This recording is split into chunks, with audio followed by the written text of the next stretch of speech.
Epstein फाईलमध्ये देखील मोदींचं नाव असल्याचं तुम्ही आरोप लावलेला होता, तो रील देखील आहे. मी एवढंच सांगतो त्याच्यामध्ये की जे काही डीप स्टेट आहे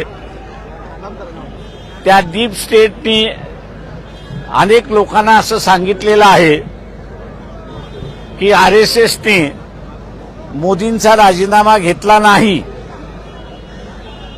आणि त्यांनी बीजेपी मधल्या कुठल्याही माणसाला पंतप्रधान करावं.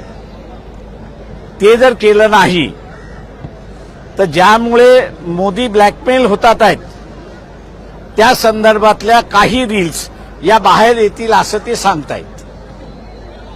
थँक्यू. त्या रील्स तुमच्याकडे आहेत का? तुमच्यापर्यंत? अरे माझ्याकडे असते तर मी सोडल्या नसते का? परंतु ज्या पद्धतीनं भाजपा पक्ष बहुमत घेऊन सत्तेत आलेला आहे ते भाजपच्या नेत्यांना आव्हान न देता तुम्ही मोहन भागवत यांनी कारवाई करावी, यांनी मोदींना बाजूला हटवावं असं म्हणतात. हो, कारण का मोदीनं आरएसएसनीच मोदींना पंतप्रधान केलेलं आहे, त्याच्यामुळे हटवण्याची जबाबदारी त्यांचीच आहे.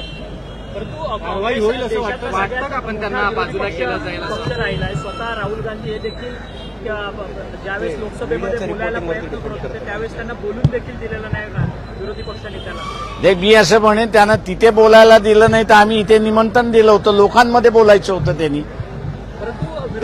त्यांनी लोकांमध्ये येऊन जर बोलले तर मोदींना काढा किंवा नका काढू. ऑक्टोबरपर्यंत लोकसभेच्या निवडणुका राहुल गांधी लावू शकतो अशी परिस्थिती आहे. परंतु विरोधी पक्ष उदासीन आहे का रस्त्यावरची लढाई लढण्यामध्ये प्रामुख्याने? आता त्यांनी खुलासा त्यांचा करावा, मी काय सांगू शकत नाही.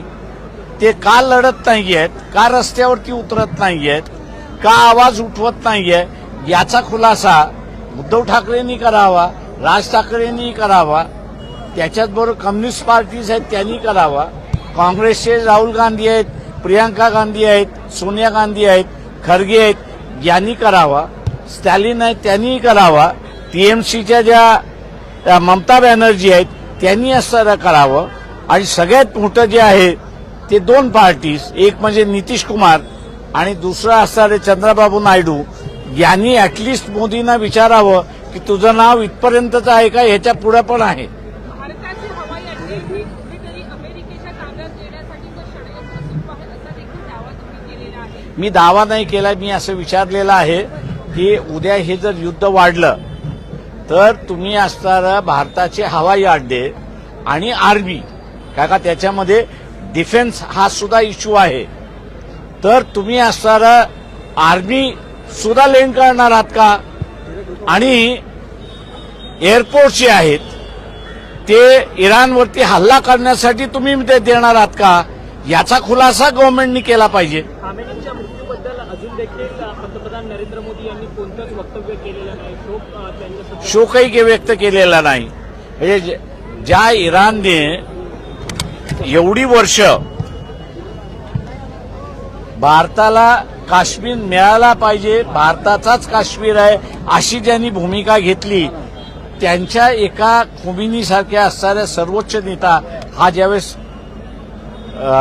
युद्धामध्ये मारला जातो त्याच्या संदर्भातला शोक संदेश सुद्धा सोशल मीडियावरती म्हणा किंवा इतर कुठल्या मीडियावरती पंतप्रधान देऊ शकत नाही, ही सगळ्यात मोठी शोकांतिका असं मी त्या ठिकाणी म्हणतोय.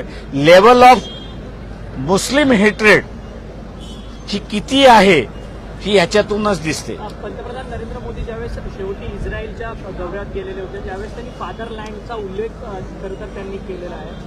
खरं तर इस्रायलने भारताला कुठेतरी या सगळ्या संदर्भात अडकवलंय का या युद्धजन्य परिस्थितीत?